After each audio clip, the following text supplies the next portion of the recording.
जय जिनेंद्र बंधुओं, सारथी सेवा समूह में आप सभी का स्वागत है। मुनि श्री 108 कुंतु सागर जी मुनिराज व एलक श्री 105 सिद्धांत सागर जी का 2020 का चातुर्मास नेहानगर निवासियों को प्राप्त हुआ है। धर्म लाभ हेतु आचार्य गुरुवर 108 विद्यासागर जी मुनिराज द्वारा रचित महाकाव्य मूकमाटी की कक्षा मुनि श्री 108 कुंतु सागर जी मुनिराज द्वारा ली जा रही है। हम आप तक यह कक्षा पहुंचा रहे हैं, जिसे रोज आप सारथी सेवा समूह के फेसबुक पेज या यूट्यूब चैनल पर प्रातः 9 बजे देख सकते हैं।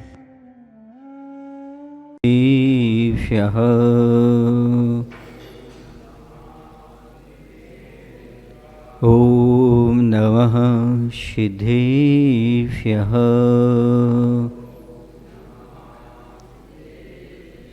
जय श्री ओम नमः सिद्धेभ्यः।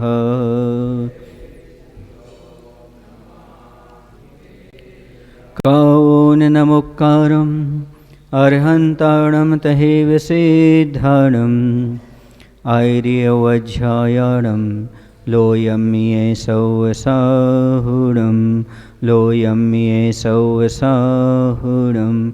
बोलिए पंच परमेष्टि भगवान की, देवाय देव श्री पारसनाथ भगवान की, गुरु नाम गुरु आचार्य श्री ज्ञान सागर जी महामुनिराज जी की, आचार्य गुरुदेव भगवान श्री विद्यासागर जी महामुनिराज जी की।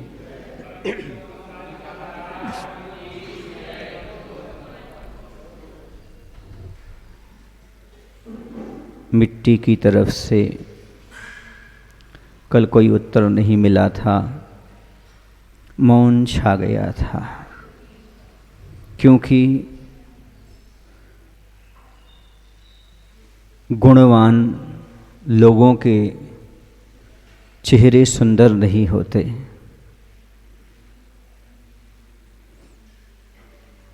ऐसा कोई नियम नहीं होता, लेकिन जो सुंदर है, जिसका चेहरा सुंदर है, वो गुणवान ही हो, ऐसा कोई नियम नहीं होता। गुणवान मिट्टी है, लेकिन उसके गालों पर छेद हैं। पूछ ही लिया था कल कि तुम्हारा चेहरा सात्विक है, तामसिक नहीं है, आखिर इस पर छेद क्यों हैं? आपको कोई आपत्ति ना हो, बाधा ना हो तो बता दो। गुणवान गुणशील मिट्टी, लेकिन मिट्टी मौन हो गई थी, उसने कुछ बोला नहीं था, अतीत की ओर लौट गई थी, उत्तर के रूप में कुछ नहीं कहा, मात्र दीर्घ श्वास ले रही थी। उस दीर्घ श्वास ने ही शिल्पी के संदेह को विदेह बना दिया और विश्वास को श्वास लेने हेतु एक देह मिली। फिर भी सही सही अवधान नहीं हुआ, सही समाधान नहीं हुआ। जिज्ञासा जीवित रही शिल्पी की। इसको देखकर ही माटी अव्यक्त भावों को व्यक्त करती है। शब्दों का आलम्बन ले। पेज नंबर कल के बाद, कल 31 था तो आज 32 होगा। रात में नहीं पढ़ाया, दिन में नहीं पढ़ाया, सुबह ही पढ़ाया था। तो मिट्टी जो है ना, सांस प्रति सांस, सांस का लेना छोड़ना चल रहा है और अभी तक अवधान नहीं हुआ। अवधान मतलब निश्चय नहीं हुआ। अभी निश्चय नहीं हुआ कि आखिरकार क्या कारण है जिसके माध्यम से इसके चेहरे पर छेद बन गई। सही समाधान नहीं मिला। जिज्ञासा अभी भी जीवित है शिल्पी की, क्योंकि अव्यक्त बात को व्यक्त करने के लिए शब्दों का आलंबन जरूरी होता है। शब्दों के माध्यम से ही हम अपने मन के विचारों को, भावों को सामने वाले तक पहुंचा सकते हैं। मौन के माध्यम से प्रत्येक विचार नहीं भेजे जा सकते। मौन है तो बहुत अच्छी कला, पर कभी कभी मौन हो जाने पर लोग अर्थ का अनर्थ भी निकाल लेते हैं, कभी कभी अनर्थ होने से बच भी जाते हैं। पर यहाँ पर भावों की अभिव्यक्ति करना है तो भावों की अभिव्यक्ति बिना शब्दों के संभव नहीं है। शब्दों का उद्घाटन चिंतन की चक्की में ही हो सकता है। जब तक चिंतन की चक्की ना चले तब तक शब्दों का अर्थ जो है वह उद्घाटित नहीं होता। और भावों के उद्घाटन के लिए शब्दों की आवश्यकता पड़ती है, उस शब्द के अर्थ उद्घाटन करने के लिए चिंतन की आवश्यकता पड़ती है। एक दूसरे पर डिपेंड करते हैं। हमारे अंदर क्या घटना है हम जान सकते हैं, हमारे मन में क्या चल रहा है हम जान सकते हैं, लेकिन सामने वाला विशेष ज्ञान के अभाव में, मनापर ज्ञान के अभाव में हमारी बात को नहीं जान सकता।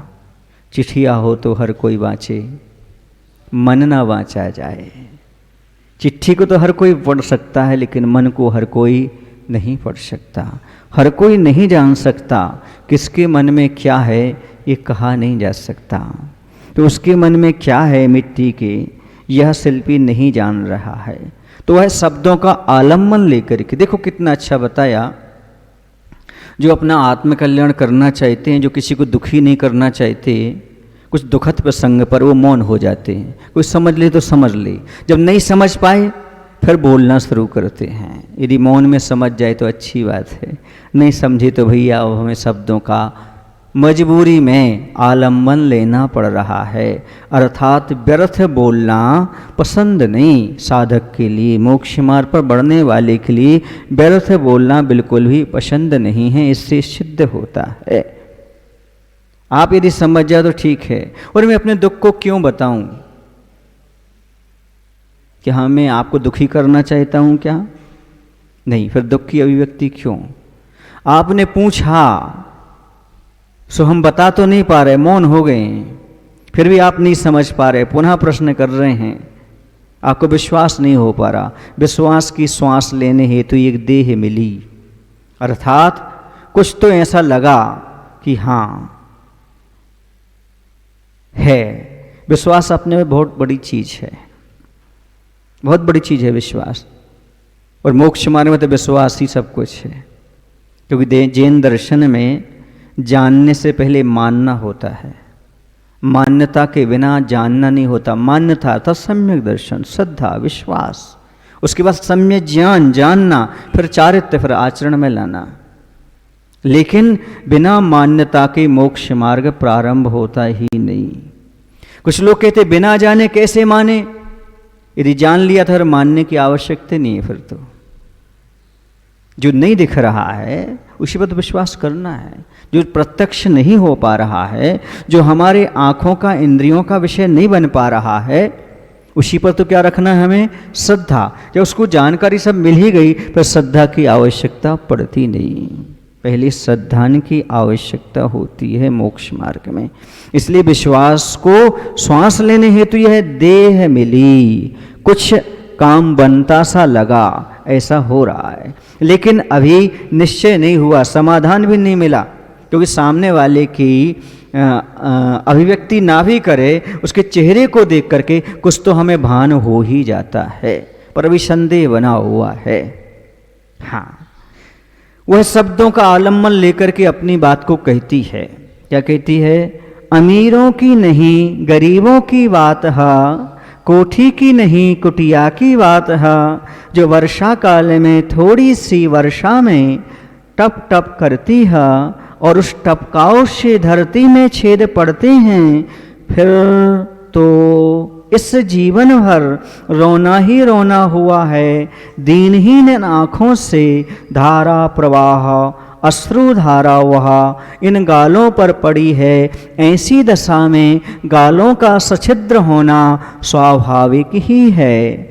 और प्यार और पीड़ा के घावों में अंतर भी तो होता है। रति और व्रति के भाव एक से होते हैं क्या?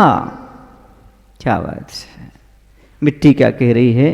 अमीरों की नहीं, ये गरीबों की बात है। अमीर लोगों के पास बहुत बड़ी बड़ी कोठियाँ होती हैं, महल होते हैं।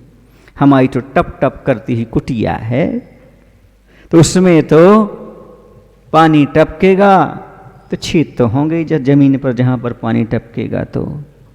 और ये छेद इसलिए हैं, और वह पानी अश्रुधारा बन करके प्रवाहित होता चला जाता है। बहुत अच्छी बात है। यहाँ पर थोड़ी सी तुलना की गई। जो व्यक्ति अमीर हैं और गरीब हैं, तो कह रहे हम गरीबों के दुख को कौन सुनता है, कौन इस गरीबी में रह कर के पलता है।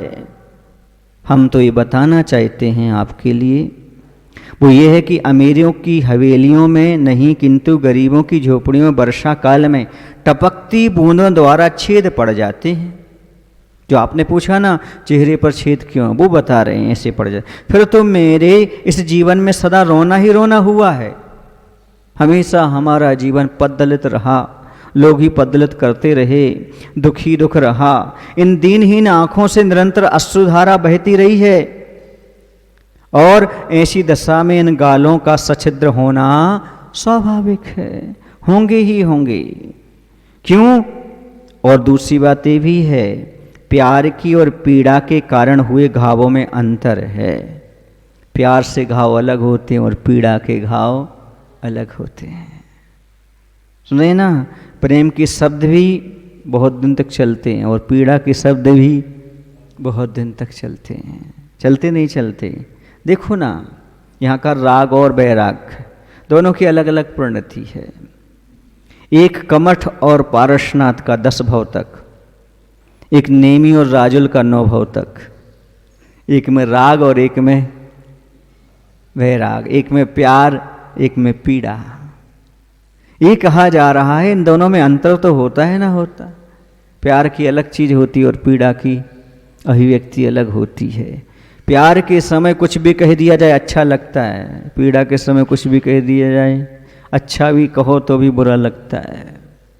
आप लोगों के यहाँ होते ना, समधी सामने बैठते, समधन सामने बैठते, फिर चलने दो गालियाँ होती हैं। समझी जी सामने बैठे हैं ऐसा बोलते ना, गाते रहते हैं। तो उसमें क्या चलता है? गालियाँ। बुरा भला कहो वहाँ अच्छा लगता है। क्यों अच्छा लगता है? प्यार की बात है, राग की बात है। और वही यदि पीड़ा में कह दिया जाए, गुस्से में कह दिया जाए, फिर देखो आप सवाल ही नहीं उठता। फिर तो कहते प्रेम से तुम कुछ भी करवा लो हमसे, पर देखो गुस्से में नहीं करा सकते आप, दबा के नहीं करवा सकते हमें। इसलिए दोनों में बहुत अंतर होता है, राग परिणाम में और वैराग परिणाम में। आज दुनिया में जो कुछ अच्छा हो रहा है वह सब आप लोगों के विश्वास के कारण, प्यार के कारण हो रहा है। यदि विश्वास ना हो, प्रेम ना हो, तो आदमी आज कुछ भी कर नहीं सकता। अच्छा कार्य करने के लिए कोई तैयार नहीं। हर एक व्यक्ति प्रेम चाहता है, पीड़ा कोई चाहता है क्या? भय से आप 2 दिन सर झुका लोगे, लेकिन प्रेम से तो सर झुकना अलग है और मन झुकना अलग है। प्रेम से सर भी झुकता है और मन भी झुकता है, और भय से सिर तो झुक सकता है, लेकिन हाँ ये है, पीड़ा अलग चीज़ है और प्यार अलग चीज़ है। दोनों में बहुत अंतर होता है। हमारे यहाँ राग और वैराग में जैसा अंतर होता है, वैसे ही यहाँ पर प्यार और पीड़ा में अंतर हुआ करता है। पीड़ा सह रहे मतलब हमारे वृत्ति के भाव, वृत्ति भाव, और प्यार रह रहे मतलब रति। सुन रहे ना, आचार्य कहते हैं एक बार समझ लो पीड़ा अच्छी है मोक्ष मार्ग में, पर प्यार अच्छा नहीं है। क्योंकि राग जो होता है वो मोक्ष मार्ग में दुखदाई होता है। रति ठीक नहीं, व्रति तो फिर भी ठीक है। सुन रहे ना, फूल ठीक नहीं, कांटे फिर भी ठीक हैं। फूलों से ना राग करना, कांटों से ना द्वेष, यही मिला है हमें बीतराग उपदेश। बीतराग उपदेश क्या है? फूलों से ना राग करो, कांटों से ना द्वेष करो, यही सबसे अच्छा बीतराग उपदेश है।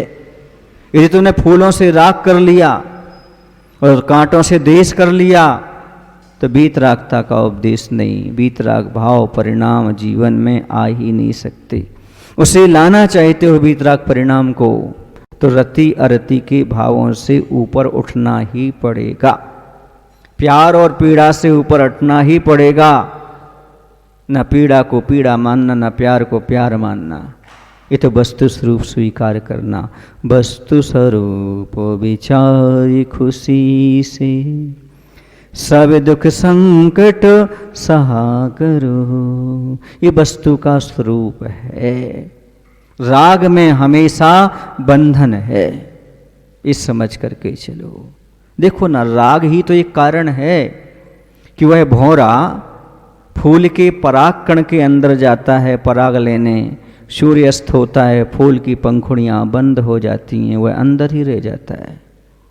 लकड़ी को भेदने की क्षमता रहते हुए भी भौरा उस फूल की पंखुड़ियों को नहीं भेदता, क्योंकि प्रेम है उससे, परागकण ग्रहण किया और वहीं उसमें बंद होकर के वो अपने जीवन को समाप्त कर देता है। इसलिए प्यार का बंधन तो और दुखदाई होता है। आपने देखा होगा, सलभ पतंगा दीपक के पास आता है और जल करके समाप्त हो जाता है। ये राग आग दहे सदा, ताते समामित से। चिर भजे विषय कसाय, अब तो त्याग निज पर भेये। ऐसे भाव यहाँ पर चल रहा है। तो कह रहे दोनों भाव एक से नहीं होते, और मेरा जीवन तो हमेशा रोता रोता निकला गया। हाँ, ये बात अलग है, झोपड़ी में और महलों में बहुत अंतर होता है। कैसा होता है बोल दूं? झोपड़ी में लिखा रहता है सुस्वागतम, और महिलाओं के सामने लिखा रहता है विदाउट परमिशन नो एडमिशन, कुत्तों से सावधान। कितना अंतर है झोपड़ी में और महिलाओं में। ये शहरों के लोग मकान बनाते हैं आलीशान और गेट पर लिख देते हैं कुत्तों से सावधान। मैं पूछता हूं, इसके अंदर आदमी भी रहते हैं क्या? एक जगह तो मालिक नीचे खड़ा था, ऊपर लिखा था कुत्ते से सावधान।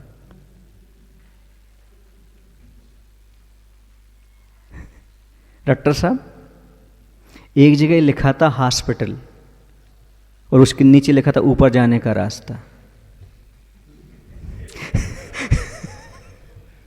क्या लिखा था? हॉस्पिटल, और उसके बाजू में क्या लिखा था? ऊपर जाने का रास्ता। तब हॉस्पिटल जाओ और पता नहीं कैसा लिख देते हैं लोग, ये समझ में नहीं आता। यहां भी लिखा ऊपर दर्शन है। क्या लिखा? ऊपर दर्शन है, ऊपर दर्शन है, करे ऊपर दर्शन है। तो इस प्रकार की स्थिति कभी कभी घटित हो जाती है। तो यही कहूंगा कि झोपड़ी और महल में बस इतना अंतर होता है, एक में मानवता और दूसरे में मानव रहता है। झोपड़ी में मानवता रहती है और महलों में मानव रहता है। समझ रहे ना? इतना अंतर है। जितने आदमी के पास धन आदि महल आदि बनते चले जाते हैं, उतना उसके पास मानवता समाप्त होती चली जाती, उसके पास रहती ही नहीं। इसे तो कहते हैं जब आदमी के उल्टे दिन आते हैं तो सीधा चलने लगता है, जब सीधे दिन आते हैं तो उल्टा चलने लगता है। पर एक बात भूल जाता है, यदि उसके सामने पाप आया है, पाप का उदय आया है, तो समझ ली धर्म करने के दिन आ गए। यदि पुण्य का उदय आया है, सुने ना, तो उससे सावधान हो गए। सावधान करने की बात आ गई कि बेटा तुम्हारे पुण्य का उदय है, अब चाहो तुम और पुण्य बढ़ा सकते हो, और चाहो तो तुम उस पुण्य को पाप में परिवर्तित कर सकते हो।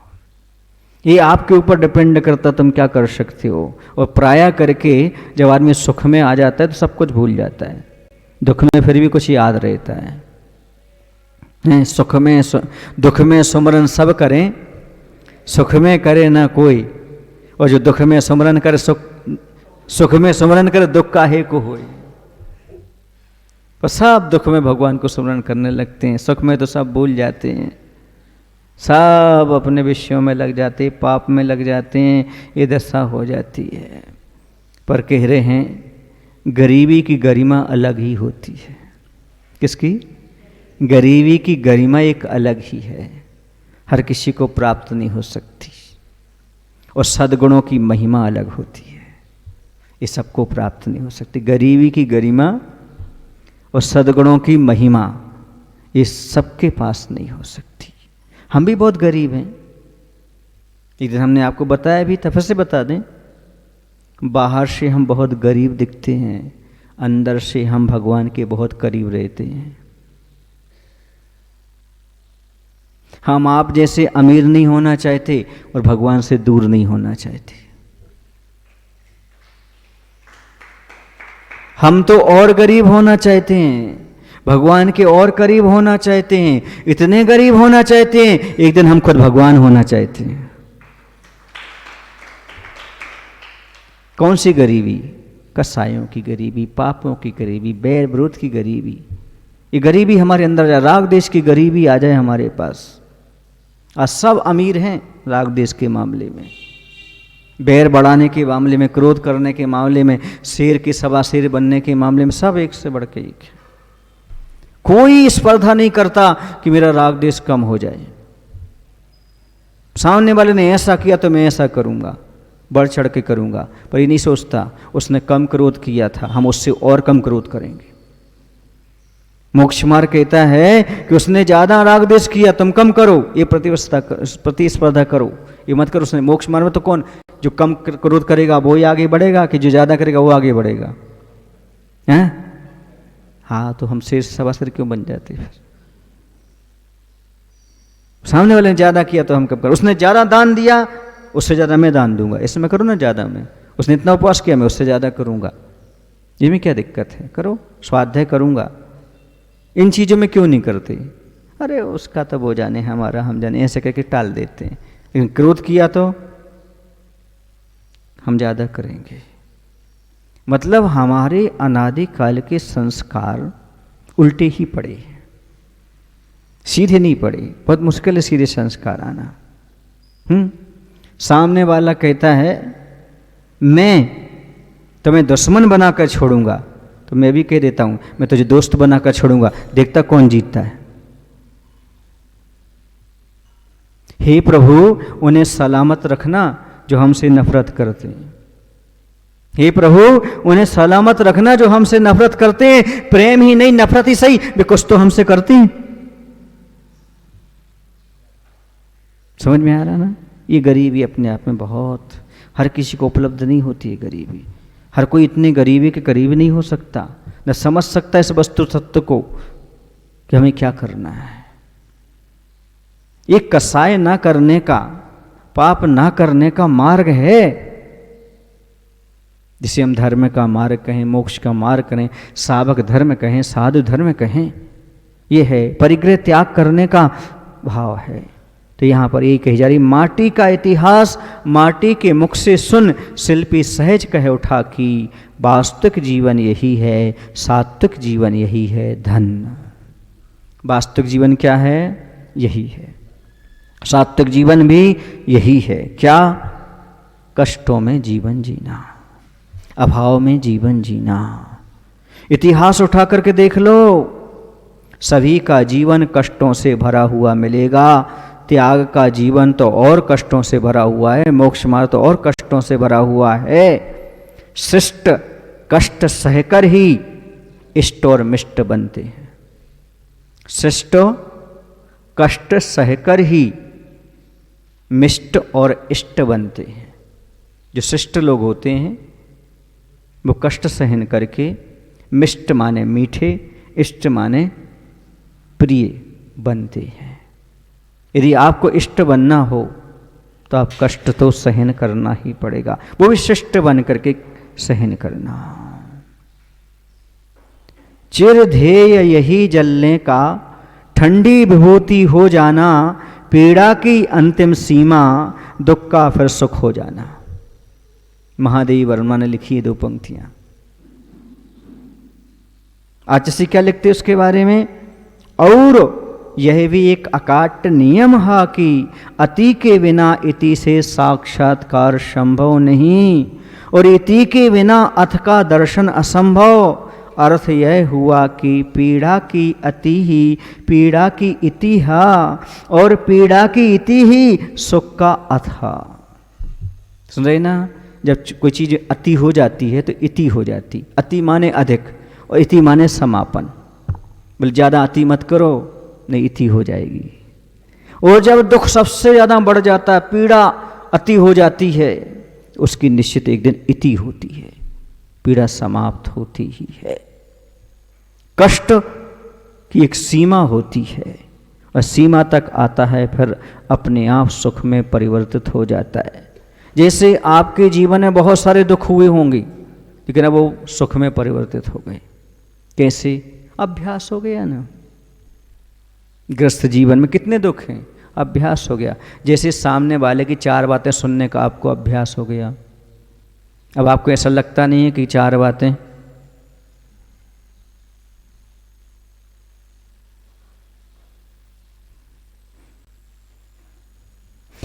बातें सामने वाले की आपको बुरी नहीं लगती। घर में बोलो ना, 2-4 दिन लगी, फिर अभ्यास हो गया, इसका तो ये कहना ही है, चलने दो, होता रहता है। इसकी स्थिति ही ऐसी है। आपने सामने वाले के दुर्गुण को स्वभाव मान लिया है, इसी दुख को स्वभाव मानो, दुर्गुण मत मानो। वो तो आएगा और जाएगा। दुख तो जीवन का श्रृंगार है, दुख से मत घबराओ प्राणी। दुख ना हो तो आदमी को वैराग्य नहीं आ सकता, धर्म में रुचि नहीं हो सकती। लेकिन एक दिन जब दुख बढ़ जाता है तो वह भी सुख में परिवर्तित हो जाता है। बिल्कुल ये नियम है। आचार्य ज्ञान सागर जी महाराज के पास एक सज्जन पहुंचे और उन्होंने निवेदन किया। मुझे कैसे पता? मुझे आचार्य जी ने बताया। और पहुंचे और बोले महाराज बहुत दुख है, कुछ उपाय बताओ। तो ज्ञान सागर जी तो बहुत तार्किक, मार्मिक और सटीक उत्तर देने वाले, कम शब्दों में। उन्होंने एक ही बात कही, आप तो स्वाध्यायशील हैं। हाँ, स्वाध्याय करते हैं। फिर ये बताओ ये कौन सा काल चल रहा है? बोले पंचम काल चल रहा है। इसका क्या नाम है? दुख माँ। जो दुख की माँ है उसका नाम क्या है? दुख माँ। इस काल में क्या मिलेगा? फिर क्यों चाह रहे हो सुख? काल का नाम ही दुख माँ है। हम किस माँ से उत्पन्न हुए? दुख माँ से। तो दुख माँ का बेटा क्या होगा? दुखी तो होगा। कौन सा सुखी हो जाएगा? क्योंकि कौन सा काल है? दुखमा काल है, पंचम काल है। इसमें दुख ही दुख मिलेंगे। आप सुख की कामना क्यों करते हो? जब दुख भी चरम सीमा पर पहुंच जाता है फिर सुख मिलता है। ऐसा एक नियम है। जो आज के कष्टों का सामना कर लेते हैं उनके पास आगामी कष्ट आने के लिए सोचते हैं। अरे तो कीमत ही नहीं करता, कीमत ही नहीं करता। सुन रहे हैं आप लोग? बरेली की बात है, चातुर्मास चल रहा था 2009 में। 103 बुखार आ गया। वो कहते लेट हो आप। हमने कहा नहीं, हम बैठेंगे। बैठ करके प्रतिक्रमण किया। उन्होंने प्रतिक्रमण के पहले देखा 103। बोले महाराज क्या कर रहे हैं? हमने कहा नहीं, अभी तुम प्रतिक्रमण करेंगे। मुझे पता है असाता साता में ऐसे ही परिवर्तित हो। जब हम प्रतिक्रमण करेंगे, पाठ करेंगे, कैसे परिवर्तित होगी? बोलो हमारे पास तो यही है। जिस तुम्हारे टैबलेट है परिवर्तित करने की, हमारी यही परिवर्तित करने की है। बोले महाराज जी समझो तो नहीं। बैठ गया, प्रतिक्रमण किया। अब हमने कहा अब नाप लो आप। 100 बचा। कितना बचा प्रतिक्रमण के बाद? 100।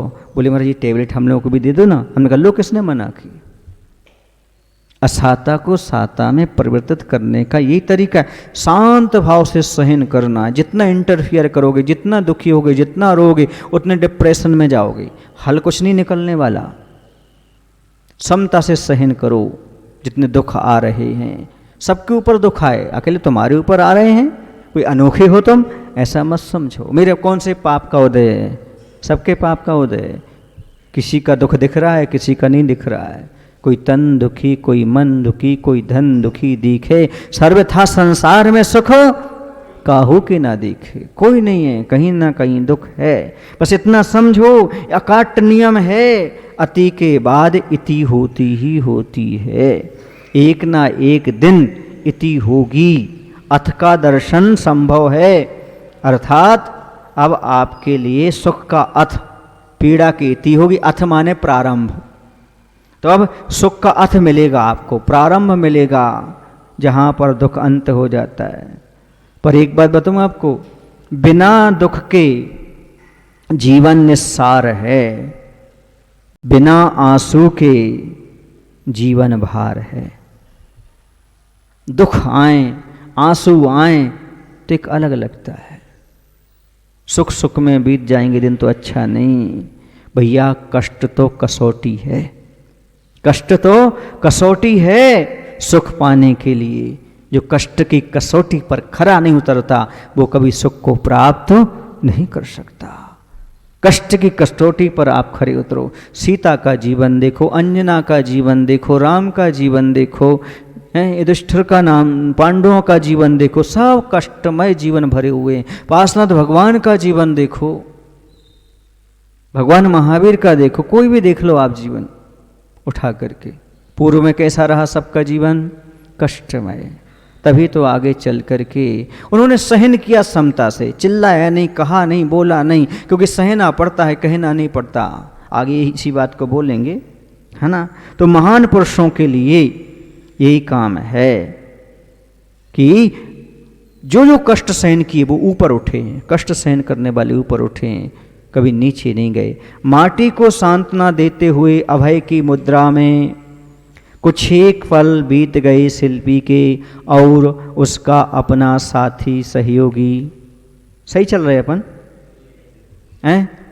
हाँ, साथी सहयोगी आहूत हुआ। अब यहां पर दूसरा पात्र आ रहा है। कौन? मिट्टी जब खोदी गई, खोदने कर भरने के बाद ले जाया जाएगा वो। लेकिन अभी ये बात पूरी नहीं हुई, इसको थोड़ा सा और समझ लें अपन। किसको? सात्विक जीवन वाले को। एक बात बोलूं आपको, बोलूं, मिटना बिल्कुल गलत नहीं है, पिटना बिल्कुल गलत नहीं है। क्योंकि मिट्टी पिटती है तो गागर बनती है, और बूंद मिटती है तो सागर बनती है। किसना कहा मिटना और पिटना बुरा है? सोना आग में जाकर के ही आभूषण बनता है, निखरता है। आप कष्टों से क्यों घबरा रहे, ये तो बता दो।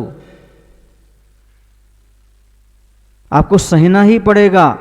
कोई भी संसार में चीज है वो सहन की जाती है, व्यक्त नहीं की जाती। कहां तक सहन करें? सहन करने की तो सीमा है, पर दुखों की सहन करने की कोई सीमा नहीं है, लेकिन दुख की तो सीमा है। जितना कर्म उतना ही आएगा ना, उससे ज़्यादा थोड़ी आएगा। पर समता तो आपके ऊपर डिपेंड करती है। आप जितना चाहो उतना अपने जीवन में समता रख सकते हो। इन अकाट्य नियम है जीवन का बंधुओं। क्या है वो? ये है सब कुछ सहना, पर कुछ जीवन में कहना नहीं। ये सबसे बड़ी चीज है, सबसे अच्छी चीज है। वास्तविक जीवन यही है, सात्विक जीवन यही है। वह कौन सा है? कि हमें भैया सहना है, कहना नहीं। जो सहते हैं वो कहते नहीं, जो कहते हैं वो सहते नहीं। सहना बहुत अच्छी चीज़ है, कहना नहीं।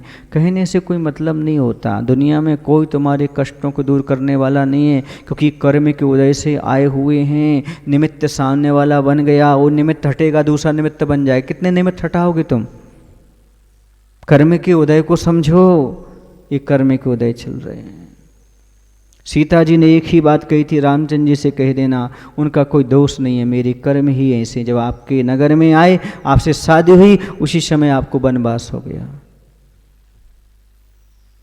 यह है सम्यक दृष्टि का विचार, सोच मोक्ष मार्गी का। सामने वाले को कष्ट नहीं पहुंचाता, सामने वाले के द्वारा कष्ट हुए उनको सहन करता है। सहन करने में उन्नति है। और एक बात बताऊं, महिलाओं के पास तो सहन शक्ति होती है। महिलाएं तो सब सहन करती ही हैं, उन्हें करना भी चाहिए। एक जगह हमने पढ़ा था, नारी और समुद्र मर्यादा के पुरस्कर्ता होते हैं। इनको मर्यादा का पुरस्कार देना चाहिए, क्योंकि समुद्र में कितनी भी नदियां आ जाएं, लेकिन मर्यादा नहीं टूटती। वैसे नारियों के पास कितनी भी आपत्तियां आ जाएं, वो अपनी मर्यादा को नहीं छोड़ती। उनको सहन ही करना है।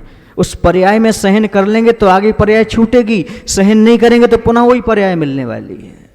दूसरे के बंधन में रहना, दूसरे के अनुसार चलना।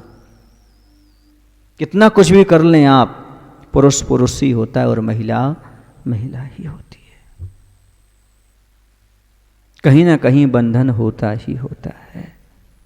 बंधन के बिना काम नहीं चलता। इसलिए यहाँ पर एक बात कही जा रही, बहुत अच्छी बात कही जा रही है कि भैया आप सहन करो। सहन करने से आपके लिए आगे चल करके सुख मिलेगा, क्योंकि नियम है, सुख जब भी जाता है तो दुख दे जाता है, और दुख जब भी जाता है तो सुख दे जाता है। तो सुख अच्छा कि दुख अच्छा? दुख अच्छा। फिर ठीक है ना, करूं भगवान से प्रार्थना, यहाँ जितने लोग बैठे हैं सबको दुख मिले भगवान। नहीं, दुख चाहता तो नहीं हूं, लेकिन आ जाए तो घबराता भी नहीं हूं। कायर नहीं बनना, दुख आ जाए तो सहन करना, क्योंकि हमारा काम ही ये है, सहन करना। ये पर्याय ही ऐसी है, जीवन ही ऐसा है कि हमें ये सब कुछ सहन करना ही पड़ेगा। बिना सहन किए कोई भी कार्य नहीं होता, कोई भी महान नहीं बनता। आज वर्तमान में कष्ट हैं, कुछ लोग तो कष्टों से घबरा करके आत्महत्या कर लेते, डिप्रेशन में आ जाते। मैं उनसे पूछना चाहता हूं, आत्महत्या करके तुम कहां जाना चाहते हो? निमित्त से बच जाओगे बस, उपादान तो तुम्हारा ज्यों का त्यों बना रहेगा। उपादान अर्थात कर्म जो तुम्हारा है वो तो कहीं भी उदय में आएगा, कहीं भी चले जाओ तुम। ये मत समझिए सामने वाला मुझे कष्ट दे रहा है। हमारे कर्म का उदय ऐसा है तो सामने वाला निमित्त बन रहा है। यदि कर्म का उदय अच्छा है तो सामने वाला अच्छे में निमित्त बन रहा है। निमित्त को दोष मत दो, निमित्त को मत हटाओ। मैं तो कई बार कहता हूं, गांव को और नाम को मत बदलो, अपने स्वभाव को बदलो, जीवन चमक जाएगा। नाम बदल रहे हो, गांव बदल रहे हो, उससे कुछ नहीं होगा। अपने स्वभाव को बदलने का प्रयास करो। जैसा स्वभाव होता है वैसा समाज में प्रभाव होता है, दूसरे पर प्रभाव पड़ता है। स्वभाव बदलना नहीं चाहते, हम गांव बदल रहे हैं, हम नाम बदल रहे हैं, हम ऐसा कर रहे हैं, हम वैसा कर रहे हैं, इससे कुछ भी होने वाला नहीं। कौआ था, हर गांव में जाता था, पत्थर खाता था, हर गांव में पत्थर खाता था। उसने कोयल से कहा, लोग मुझे पत्थर मारते हैं, यहां वहां भगते हैं। कोयल ने मुझसे कहा,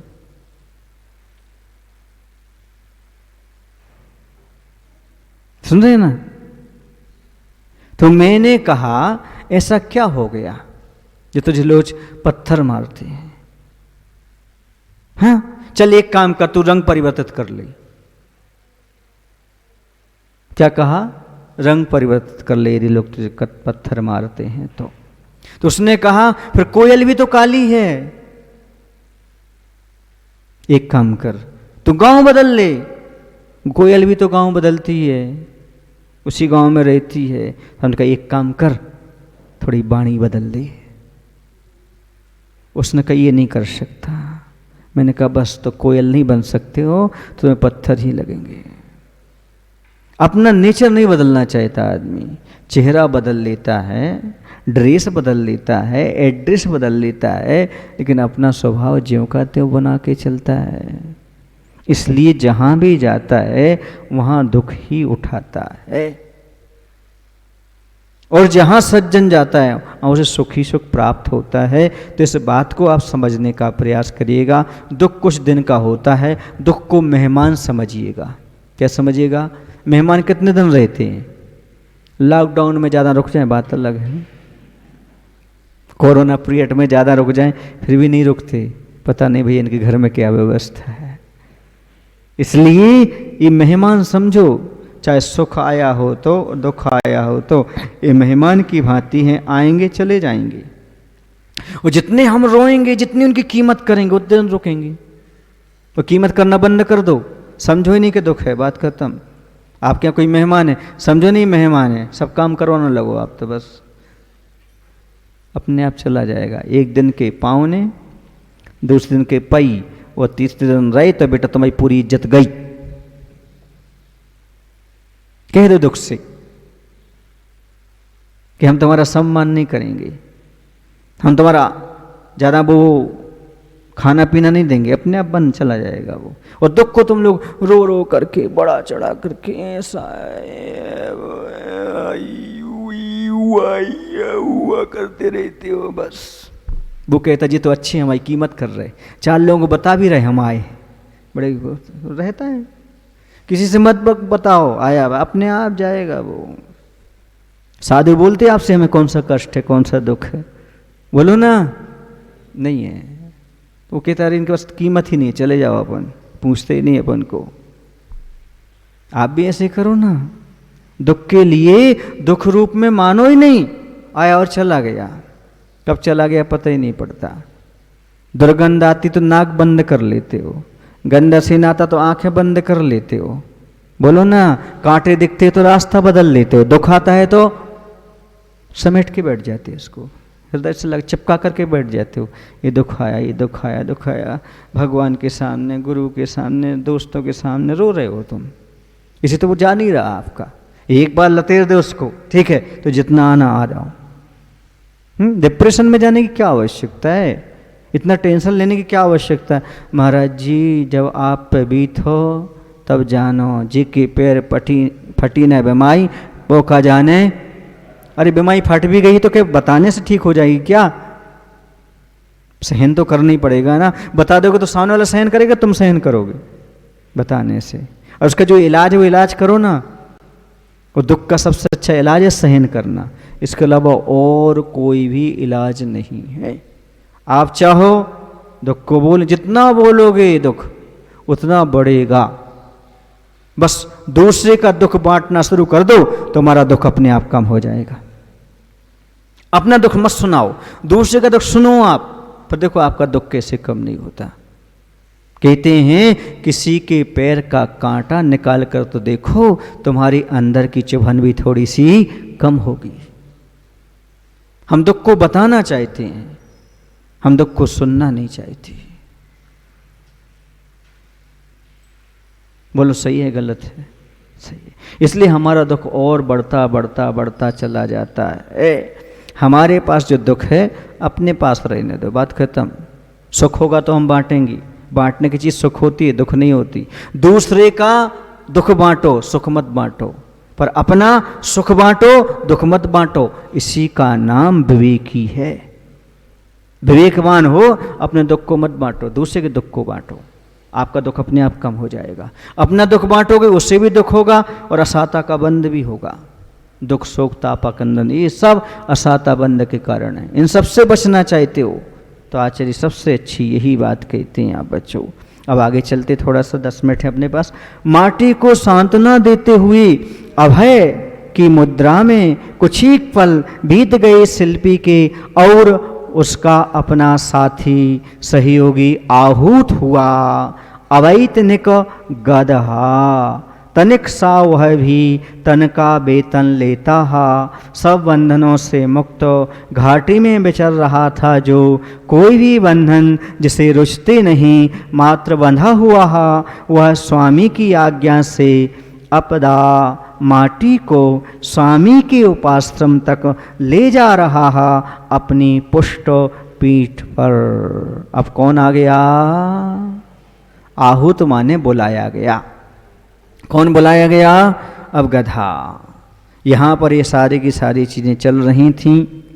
कुछ देर तक शिल्पी ने माटी को सांत्वना दी। सांत्वना तो समझते हैं आप, हैं? कहते सांत्वना के दो शब्द बोल दो, हैं? धीरज बंधाया, सांत्वना के शब्द दिए। सही बात है, दुखी को दो शब्द मिल जाएं सांत्वना के, समझो उसका आधा रोग समाप्त हो जाता है। डॉक्टर क्या करता है, यदि सबसे पहले कोई पेशेंट आता है तो वो मुस्कुराता है, कारण हम ही गंभीर हो जाएंगे तो उसका क्या होगा, मुस्कुरा करके फिर कहता है बस 4 हफ्ते की दवाई, 1 महीना नहीं कहता, 1 महीना कहेगा तो घबरा जाता है।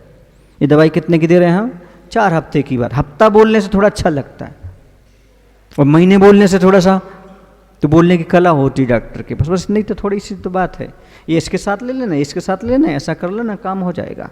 अब घबराना नहीं, बस जैसे आपको कुछ बीच बीच में हो तो हाँ बात कर लेना आप फ़ोन से, या फिर एक बार और देख चेक कर लेना, बाकी कुछ नहीं, ऐसा कुछ नहीं है, आप घबराइए मत। भले सब कुछ है पर क्या आप फिर ऐसा क्यों करे, घबराइए मत। घबराने की बात है तभी तो करे घबराइए मत, कब कहा जाता है।